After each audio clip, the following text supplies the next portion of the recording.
Hello everyone. In this series of super quick revision sessions, now we will come to RTP May 2020. We've already covered the MTP and the RTP for November 2020. And this RTP for May 2020 has some integrated MCQs which I particularly feel are pretty important and really worth practicing a day before the exams. तो ये दोनों ही integrated MCQs इनके अपने आप में अच्छे practice questions हैं. Let us first start with these questions and then we'll move on to the descriptive ones. PQR एक कंपनी है एंड सीमेंट मैन्युफैक्चरिंग है. It is a subsidiary of GDP. GDP में अगर आप देखेंगे तो सब मिला के मेजॉरिटी होल्डिंग गवर्नमेंट की है. हेंस ये एक गवर्नमेंट कंपनी की सब्सिडरी यानी गवर्नमेंट कंपनी हो गई. 27 अगस्त 2019 जेजे ऑडिटर पीक्यू का रिज़ाइन कर देता है साइटिंग पर्सनल रीज़न, और वो भूल गया अपना रेजिग्नेशन कंसर्न अथॉरिटी को इन्फॉर्म करने को. किसको इन्फॉर्म करना था? एक तो C&AG को क्योंकि गवर्नमेंट कंपनी है, और दूसरा रजिस्ट्रार को. कैजुअल वैकेंसी इससे क्रिएट हुई और उसे फिल कर दिया गया. FDI नए ऑडिटर आ गए और फ्यू शेयर होल्डर को ऑब्जेक्शन था जो बाद में सेटल कर दिया गया. तो ऑब्वियसली बात है, अपॉइंटमेंट यहाँ पे बोर्ड ऑफ डायरेक्टर्स ने किया है तो गलत होगा क्योंकि रेजिग्नेशन के केस में शेयर होल्डर का अप्रूवल आना चाहिए. देन FDI के साथ टर्म्स अग्री कर ली गई है जिसमें fees 5% of paid up capital plus % of net profit है, जो कि गलत है. पिछले ऑडिटर की फीस 45,000 रुपीज़ है. ये आपको penalty for non intimation of resignation में काम आएगी क्योंकि पेनल्टी आपकी होती है बेसिक 50,000 और remuneration which is less plus 500 per day. तो क्योंकि 50,000 से कम रेम्यूनरेशन है तो अगर पेनल्टी पूछेंगे तो 45 पे रुकना पड़ेगा. सेकंड, ये select and recruit personnel conduct training programme on behalf of PQR भी कर रहा है, जो कि इसेंशियली सही नहीं है. सेक्शन 144 प्रोहिबिट करेगा. इसके अलावा इसका 200 करोड़ का टर्नओवर होने से टैक्स ऑडिट होता है. करंट ईयर में इसने अपना मेथड ऑफ अकाउंटिंग चेंज किया है जिससे क्लोजिंग स्टॉक में कुछ बदलाव आए और 2 लाख का स्टॉक आया है. साथ ही साथ में इसकी कुछ बोरोइंग्स हैं जिसके ऊपर सेक्शन 269 SS टी के प्रोविजंस इनफैक्ट जो होते हैं एप्लीकेबल होंगे, और ये 2 पब्लिक सेक्टर बैंक से और 2 NBFC से. बट एक चीज़ बताएं कि जो 269 SST की रिपोर्टिंग होती है क्लॉज 30 में 31 में जो आपके टैक्स ऑडिट रिपोर्ट के अंदर क्लॉज इनफैक्ट 3CD रिपोर्ट के अंतर्गत होती है, वो रिपोर्टिंग गवर्नमेंट कंपनी के ऊपर एप्लीकेबल नहीं है. तो आपको 3CD में ये कुछ भी रिपोर्ट करने की ज़रूरत नहीं है कि हमने कितने डिपॉजिट्स इस साल रीपे किए. FDI जो करंट ऑडिटर है, मिस्टर F जो उसका एक पार्टनर है लेकिन साइनिंग पार्टनर नहीं है, उसने 3.89 करोड़ बोरो किए. He is also purchase goods of 1.09 lakh और ये पैसा भी अभी बाकी है. तो अगर मैं टोटल मिला भी लूँ तो भी वो 5 लाख से कम ही होता है, तो इंडेटनेस चलेगी. और अगर ट्रांजैक्शन आर्म्स लेंथ पे हुआ है तो कोई डिस्क्वालिफिकेशन भी अट्रैक्ट नहीं होगा. अनदर पार्टनर आई जो कि साइनिंग भी कर रहा है, वो टीचिंग भी करता है अपने फ्री टाइम में. ठीक है, अगर उसकी एक हफ्ते में 25 घंटे से ज़्यादा नहीं है तो कोई प्रॉब्लम नहीं है. उसके अटेस्टेशन फंक्शंस में भी कोई दिक्कत नहीं आएगी. इनकी काम अच्छा लगा तो XYZ कोऑपरेटिव सोसाइटी भी पहुंच गई इनके पास फाइनेंशियल ईयर में और ऑफ़र किया है कि आप परसेंटेज ऑफ प्रॉफिट या 101 रुपये फ़ीस चार्ज कर लो. कोऑपरेटिव सोसाइटी में आप परसेंटेज बेस्ड फीस चार्ज कर सकते हो क्योंकि एक्ट में परमिशन दी जाती है. चलिए, तो all said and done with all these provisions with us, let's see कि how do we kind of handle these particular things now. तो अब देखिए आपको क्या दिया हुआ है यहाँ पे. To whom should have JJ inform, तो उसे इन्फॉर्म किसको करना चाहिए था? रजिस्ट्रार और C&AG. C&AG यहाँ दिख रहा है मुझे, तो आंसर ये होगा. 45,000 फाइन भी ठीक है, प्लस 500 रुपये पर डे भी होना चाहिए था. Next, with respect to acts carried out by Mr. F, partner of audit firm, what can you infer about appointment of FDI as auditor of PQR? Valid है क्योंकि इंडेटनेस विद इन लिमिट्स है. Valid नहीं है क्योंकि indebtedness 1 lakh से ज़्यादा है, नहीं 5 लाख की लिमिट है. F साइनिंग पार्टनर नहीं है तो चलेगा, इंडेटनेस PQR में नहीं है तो चलेगा ना. तो आंसर हमारा होगा वैलिड है, एटलीस्ट इंडेटनेस के पॉइंट ऑफ व्यू से वैलिड है. चार्टर्ड अकाउंटेंट एक्ट में इनमें से क्या परमिटेड है? 5% of paid up capital plus 0.1% of net profit fees charge करना परमिटेड है क्या? नहीं है. सिलेक्ट और recruit personnel training programme PQR के बिहाफ पे कंडक्ट करना परमिटेड है क्या? तो अगर आप मुझसे पूछो as per chartered accountant act ऐसा किया जा सकता है क्या, तो एक तरह से CA एक्ट तो बोलता है कि स्पेसिफाइड एंटिटीज़ में जिसमें भी NPOs कवर नहीं होंगे अनलेस वो लिस्टेड या पब्लिक सेक्टर हो. तो यहाँ पे अगर वो पब्लिक सेक्टर अंडरटेकिंग है तो आपकी ऑडिट फीस से ज़्यादा अदर वर्क की फीस नहीं हो सकती as per the chartered accountant act. Next, I is one of the partners responsible to sign financials of PQR was also into teaching profession. तो ये अलाउड है. तो CA एक्ट के हिसाब से ये अलाउड है, ये अलाउड नहीं है. कंपनीज एक्ट में ये सी एक्ट में ये अलाउड है, लेकिन कंपनीज एक्ट में ये अलाउड नहीं है, क्योंकि आप सेक्शन 144 में प्रोहिबिट हो जाएगा। तो यहाँ पे टेक्निकली इंस्टीट्यूट ने जो आंसर माना है वो माना है कि सेकंड और थर्ड आप कर सकते हो, इसका मतलब सी ऑप्शन दिया है। हालांकि आप ये भी कह सकते थे 3 ओनली होना चाहिए, just because of the reason कि आई वुड एसेंशियली से कि एक क्लॉज होता है जिसमें आपको देखना होता है कि भाई आपका अपॉइंटमेंट वैलिड है या नहीं है। क्लॉज 9 पार्ट 1 शेड्यूल 1 जो कहता है कि अगर आपका अपॉइंटमेंट वैलिड नहीं है और प्रीवियस का रिमूवल प्रॉपर नहीं हुआ है तो आप ऑडिट एक्सेप्ट नहीं करोगे। टेक्निकली यहाँ पे आपका अपॉइंटमेंट वैलिड नहीं क्योंकि आप दूसरी सर्विसेज ले रहे हो, बट वो एंगल इंस्टीट्यूट ने यहाँ पे नहीं लिया है, तो ये ध्यान रखना है आपको। Next, fees to be charge for new assignment which option can be opted by FDI an company. तो वहाँ पे आप परसेंटेज बेसिस पे भी चार्ज कर सकते हो, फिक्स भी कर सकते हो क्योंकि कोऑपरेटिव सोसाइटी है। पीक्यूआर के कौन से ट्रांजैक्शन फिजिकल लॉ में रिपोर्ट करना होंगे? तो लोन का ट्रांजैक्शन नहीं रिपोर्ट करना है, मेथड चेंज हुआ है इसका रिपोर्ट करना है, रीपेमेंट भी रिपोर्ट नहीं करना है, क्लोजिंग स्टॉक 2 लाख का है वो क्योंकि मेथड चेंज हुआ है तो रिपोर्ट करना पड़ेगा। तो आंसर 2 एंड 4 होएगा।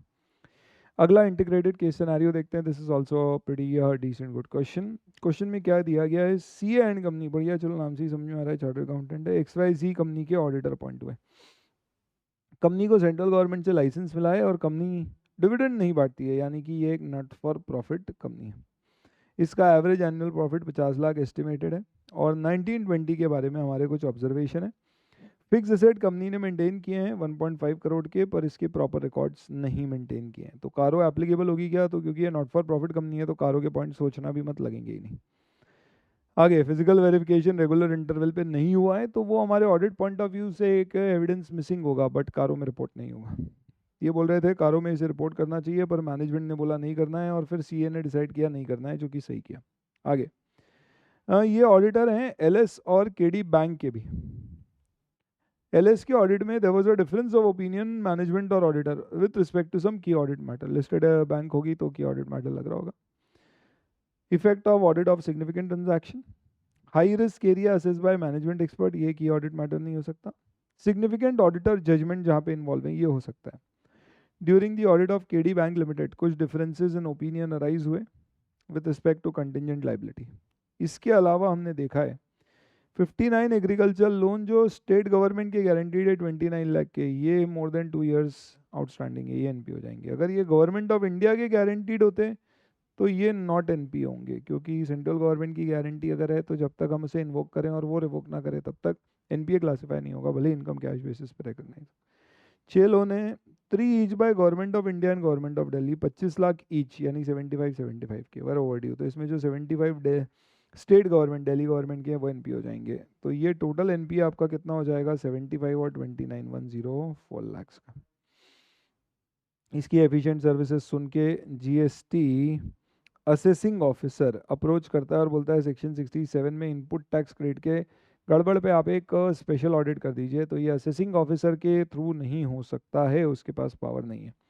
आगे, इनकॉर्पोरेशन सर्विस इंश्योरेंस कंपनी को देना है, प्रपोज किया है। पेडअप शेयर कैपिटल 113 है जिसमें से प्रिलिमिनरी एक्सपेंस 17 है, तो 113 minus 17 which is less than 100, ये इंश्योरेंस कंपनी रजिस्टर नहीं हो सकती क्योंकि 100 करोड़ का पेडअप शेयर कैपिटल होना अनिवार्य है इंश्योरेंस कंपनी को रजिस्टर करते समय, और इंश्योरेंस एक्ट में लिखा हुआ है कि ये 100 crore will be net of preliminary expense. इसके आधार पे क्वेश्चन दिए गए हैं, बंद ने सभी डिस्कस ही कर लिए एक तरह से। In the decision of C and company not reporting issues of XYZ CARO justified है क्या? तो मैं बोलूँगा हाँ जस्टिफाइड है। क्यों? क्योंकि कारो इसके ऊपर एप्लीकेबल नहीं है। Next, total amount loan NPA classify 104 हमने निकाले थे। नेक्स्ट, इनमें से कौन सा कंटिजेंट लाइबिलिटी केडी बैंक में रिपोर्ट करना चाहिए? Okay, guarantee given by KD bank on behalf of constituents, okay, a percentage of total bills purchased by KD Bank, claims against the bank acknowledged as debt, not acknowledged as debt होता तो ये होती contingent liability। चलिए, unpaid salary ये तो outstanding create होगी, तो इसमें डेफिनेटली ए है। बी हो सकता था अगर बिल डिस्काउंटेड और पेंडिंग ड्यू है तो, पर अगर हमारे पास ऑप्शन में मोस्ट अप्रोप्रिएट है तो फिर ए ही देंगे।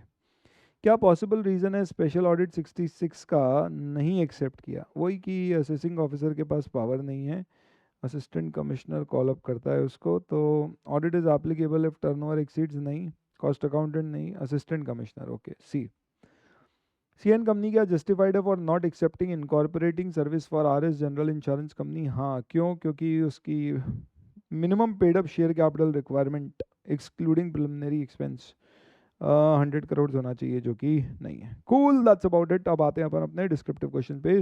पहला क्वेश्चन देखते हैं दोस्तों, ऐसे 505 से रिलेटेड है, बहुत ही बेसिक सा, डायरेक्ट सा, एक रिपीटेटिव तरह से पूछा जाने वाला सवाल है आपका, क्षमा करें। अगर आपको मैनेजमेंट एक्सटर्नल कंफर्मेशन रिक्वेस्ट लेने से मना कर दे तो आप क्या करोगे? ये बहुत ही सिंपल है, इसलिए कई बार स्टूडेंट इसको इतना आसान मान लेते हैं कि एग्जाम में जब आता है तो उनको सीक्वेंस ही भूल जाते हैं, इसलिए मैं एक बार आपको रिपीट कर देता हूँ। अगर मैनेजमेंट मना करता है एक्सटर्नल कंफर्मेशन रिक्वेस्ट लेने से, तो सबसे पहले उससे रीजंस पता करो और उसकी वैलिडिटी चेक करिए। सेकंड, उसका इम्पैक्ट ऑडिट पे देखिए। और तीसरा, ऑल्टरनेटिव ऑडिट प्रोसीजर लगा के sufficient appropriate audit evidence gather करिए।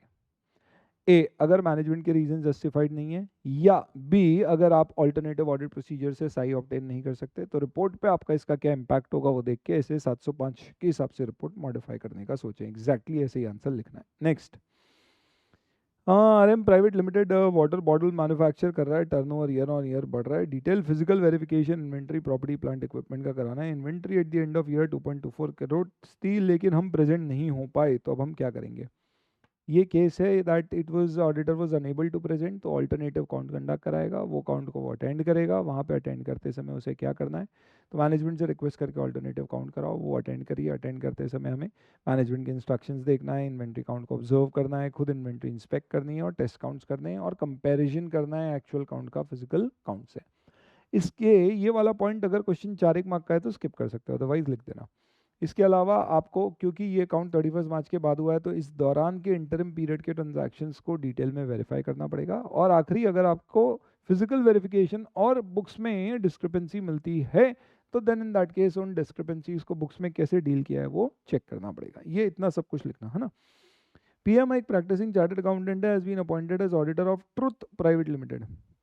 What factors will influence the amount of working papers required to be kept? 230 का मैंने बोला आपको, एक यही क्वेश्चन है, अगर आ सकता है तो बस यही है कि size, nature, complexity of the business, nature of audit evidence, कितने ऑब्वियस हैं वो ऑडिट एविडेंसेस, आपको कितना उसके ऊपर सिग्निफिकेंस कितना है उस एविडेंस का आपके ऊपर, मेथड्स आपने क्या यूज़ किए थे, टूल्स क्या यूज़ किए थे, ये सारे फैक्टर्स कुछ होते हैं, उसके बेसिस पे आप असेस करते हो। चलो next, risk assessment internal control, important question है ये मेरे हिसाब से। इसमें बेसिकली बोला गया है कि जो पर्सन इंचार्ज इन्वेंट्री फ्लो का है वही परचेज और इन्वेंट्री भी मेंटेन कर रहा है, तो ये कंट्रोल ऑब्वियसली ख़राब है। तो इसमें ये पूछ रहे हैं क्या जनरल कंडीशंस है जो चेक करना है, तो बेसिकली ये क्वेश्चन है इंटरनल चेक की general condition. Segregation of duty होना चाहिए, कंपलसरी लीव पे भेजना चाहिए, जॉब रोटेशन होना चाहिए, फिजिकल वेरिफिकेशन होना चाहिए, वो सारे जो पॉइंट्स थे वो लिखना होता है।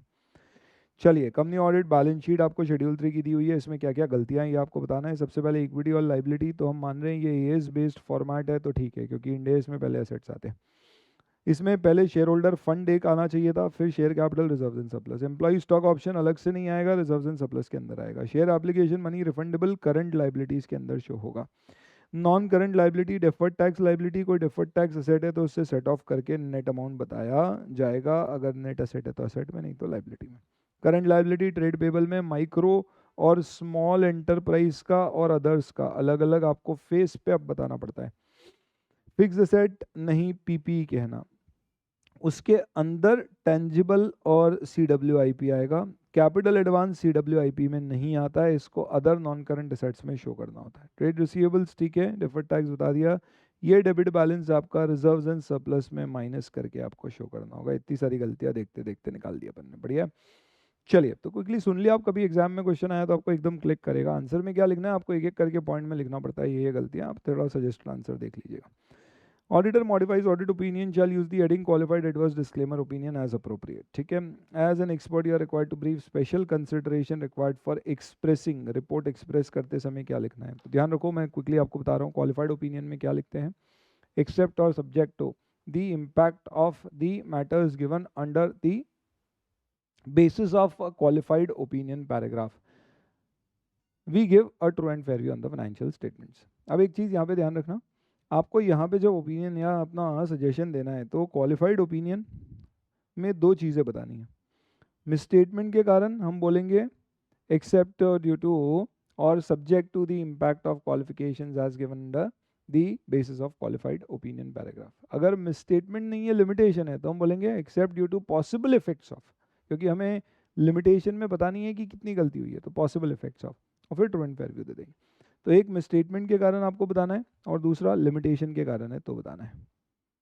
इसके अलावा आपको यहाँ पे रिपोर्ट भी कंप्लायंस फ्रेमवर्क है, तो आपको बताना है फाइनेंशियल स्टेटमेंट मिसलीडिंग है या they are giving or presented as per applicable financial reporting framework. और फेयर प्रेजेंटेशन फ्रेमवर्क है तो फिर ट्रू एंड फेयर व्यू के बारे में आपको लिखना पड़ेगा। एडवर्स ओपिनियन में बस आपको ये लिखना है कंप्लायंस फ्रेमवर्क है तो they are not prepared as per applicable financial reporting framework. Fair presentation framework है they do not express a true and fair view on account of reasons explained in the basis of adverse opinion paragraph, ऐसा।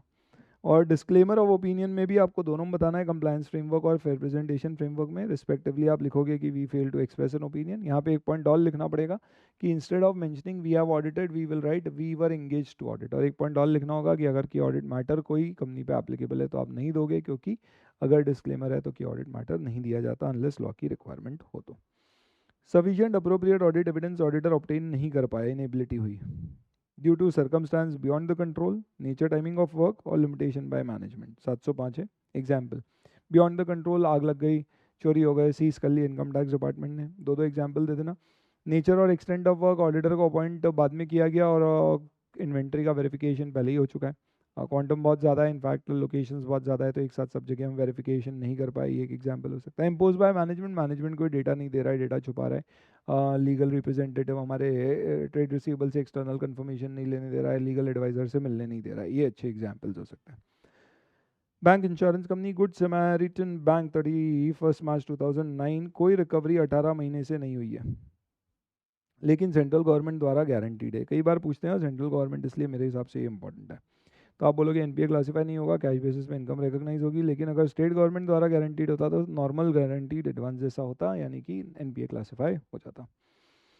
Central government guaranteed को NPA तब classify करते हैं जब guarantee हम invoke करते हैं और सरकार रेपुडिएट कर देती है कि आपने कोई कंडीशन फुलफिल नहीं करी उस कारण से। ठीक है, इसमें ये ज़रूर है कि अगर 18 महीने हुए हैं और बैंक ने अभी तक गारंटी इन्वोक नहीं करी है, ये देखो एक लाइन दी हुई है यहाँ पे, तो आपको कहीं ना कहीं एक नोट देना चाहिए कि इतना समय होने के बाद भी गारंटी इन्वोक नहीं की गई है। चलिए, banks advance portfolio comprise of significant loans against life insurance policy. तो एलआईसी के अगेंस्ट लोन होता है तो उसमें बेसिकली सरेंडर वैल्यू जितना लोन दिया जाता है, तो आपको चेक करना है सरेंडर वैल्यू कितनी है, प्रीमियम भरा जा रहा है या नहीं, हमारे फेवर में इंडोर्समेंट हुआ या नहीं, पॉलिसी हमारे पास है या नहीं, प्लस पॉलिसी इन इफेक्ट है या नहीं है, सरेंडर वैल्यू पे किसी और तरह का कोई चार्ज तो नहीं है। ये इस तरह की चीज़ें कुछ आपको चेक करना पड़ती है। ठीक है, ओके नेक्स्ट। इंश्योरेंस कंपनी में क्लेम प्रोविजन कैसे चेक करोगे, तो बेसिकली आप ध्यान रखना इंश्योरेंस कंपनी में प्रोविजन किसका बनाते हैं, डेट ऑफ लॉस के बेसिस पे, ना कि date of reporting of claim. तो 25 मार्च को कोई एक्सीडेंट हुआ है गाड़ी का और आपको क्लेम रिपोर्ट किया गया 10 अप्रैल को, हमारा अकाउंटिंग ईयर 31 मार्च को एंड होता है, तो भी हमें 31 मार्च पे उसका प्रोविजन बनाना पड़ेगा, भले ही रिपोर्ट बाद में हो। तो इसके लिए हमें ये एस्टिमेट करना पड़ता है कितनी हमारी लाइबिलिटीज़ 31 मार्च तक जो क्लेम रिपोर्ट हो गए हैं और पे नहीं हुए हैं अनसेटल्ड क्लेम्स, या जो रिपोर्ट नहीं हुए हैं जबकि इनकर हो चुके हैं, जो हमें सब्सिक्वेंट इवेंट से पता पड़ेंगे, तो उसका प्रोविजन आपको बनाना पड़ेगा। तो उसके लिए आपको चेक करना है फिर उसमें एवरेज क्लॉज लगाया नहीं, लॉस कवर था उसी का प्रोविजन हम बनाएंगे, पॉलिसी एक्सपायर तो नहीं हो गई थी जब आपका रिस्क हुआ था, लॉस सर्वेयर की रिपोर्ट क्या कह रही है, कोई सैल्वेज वैल्यू है क्या जो डिडक्ट करनी है, वो सारी चीज़ें आपको लिखना पड़ती हैं। Next, audit under fiscal loss, tax loss के अंतर्गत ऑडिट है। Question number 15, printing press proprietary concern turnover 1.03 crore 31 मार्च 2019। रॉ मटेरियल खरीद रही है as per specification of each customer, और उसके स्टॉक में कोई रॉ मटेरियल बनता नहीं है, उसको रॉ मटेरियल रजिस्टर रखना पॉसिबल नहीं है उसके लिए। अच्छा, तो आपसे कमेंट्स मांगे गए यहाँ पे कि क्या करें ऐसे केस में टैक्स ऑडिट रिपोर्ट के पॉइंट ऑफ व्यू से। तो आप सिंपली यहाँ पे बोलोगे कि भैया टैक्स ऑडिट रिपोर्ट में हमको क्या करना पड़ता है, स्टॉक की डिटेल्स देना पड़ती है, यहाँ पे प्रैक्टिकली फिजिबल नहीं है, तो जितनी इन्फॉर्मेशन जैसी जो अवेलेबल है वहाँ तक हम क्या करेंगे, इन्फॉर्मेशन दे सकते हैं उतनी दे देंगे, बाकी नहीं दे पाएंगे। होता है ना, क्वान्टिटेटिव डिटेल्स वगैरह आपको देना पड़ती है, तो उसमें वो वाले इशूज़ आपको लिखना पड़ेंगे कि आप अवॉइड कर सकते हो, मतलब इनफैक्ट अगर अवेलेबल नहीं है तो there is where you can avoid it.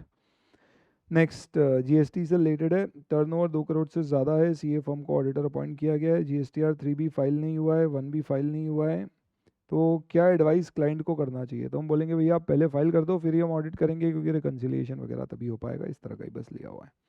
PSU comprehensive audit, एक बार वापस से वही सारे पॉइंट्स, कॉम्प्रिहेंसिव ऑडिट का डायरेक्ट क्वेश्चन और परफॉर्मेंस ऑडिट, 2 क्वेश्चन दे दिए। Comprehensive audit more important, exam में रिपीटेडली आता है, डायरेक्ट क्वेश्चन है। इसके अलावा एक्सटर्नल ऑडिटर आनंद इंटरनल ऑडिटर को बोल रहा है कि भैया मुझे डायरेक्ट असिस्टेंस दे दे, किसमें? सिग्निफिकेंट अकाउंटिंग एस्टिमेट्स में नहीं दे सकते, क्यों? क्योंकि ये एक अपने आप में सिग्निफिकेंट एरिया है, रिस्क एरिया है, जिसको ऑडिटर को खुद को चेक करना चाहिए।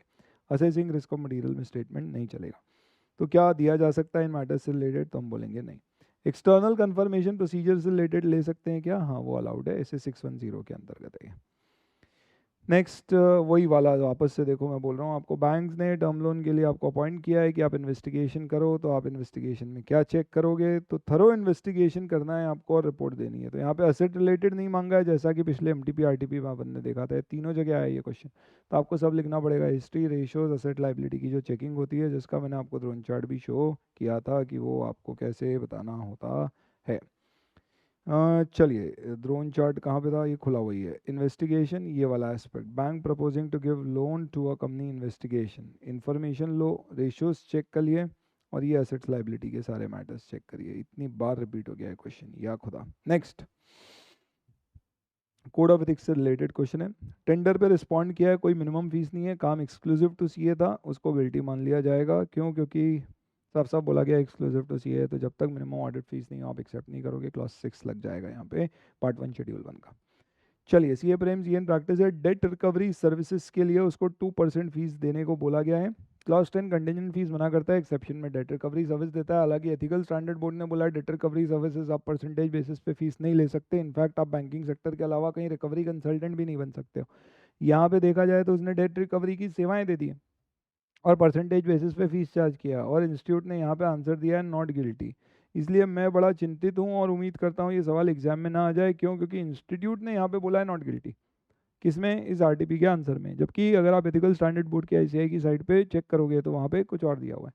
तो क्या लिखें? तो यहाँ पे हम लिखेंगे कि नॉट गिल्टी, और आखिरी में लिख देंगे एथिकल स्टैंडर्ड बोर्ड ने अभी क्लैरिफाई किया है कि ऑडिटर सिर्फ डेट रिकवरी कंसल्टेंट बन सकता है, सर्विसेज नहीं दे सकता, वो भी सिर्फ बैंकिंग सेक्टर में, और कंटिजेंट फीस अभी चार्ज करना अलाउड नहीं है। तो दोनों एस्पेक्ट्स हमारे कवर हो जाएंगे। फिर क्वेश्चन आएगा तो अपन लेंगे इंस्टीट्यूट से।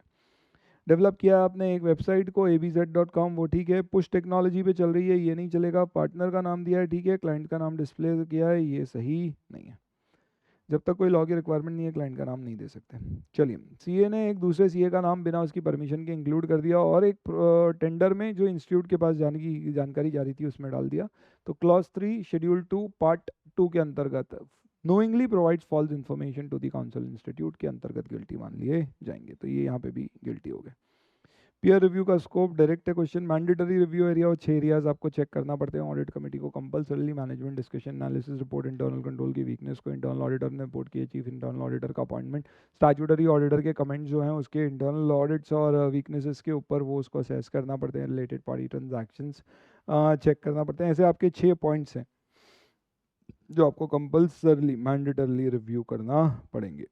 डिवीजन 2 और डिवीजन 3 में क्या डिफरेंस है इंडेज अदर देन एनबीएफसी और एनबीएफसी में? ये सिर्फ इसलिए आया था क्योंकि एनबीएफसी का फॉर्मेट दिया गया था, दैट्स वाई ये यहाँ पे कवर किया गया। Difference basically liquidity based presentation allowed है, और वहाँ सब financial asset non financial asset classification होता है, करंट नॉन करंट वाला क्लासिफिकेशन सेकेंडरी होता है। Understanding and documenting automated environment, तो ऑटोमेटेड एनवायरनमेंट का आपका जो स्ट्रक्चर होता है बेसिकली ऑर्गेनाइजेशन स्ट्रक्चर, इंफ्रास्ट्रक्चर आपका क्या है, वो सारी चीज़ें डॉक्यूमेंट करना, उससे रिलेटेड प्रोविजंस है। तो ये आई होप आपको एक एमटीपी की भी हमारी कवरेज हो जाती है। This was your MTP for may 2020। Thank you.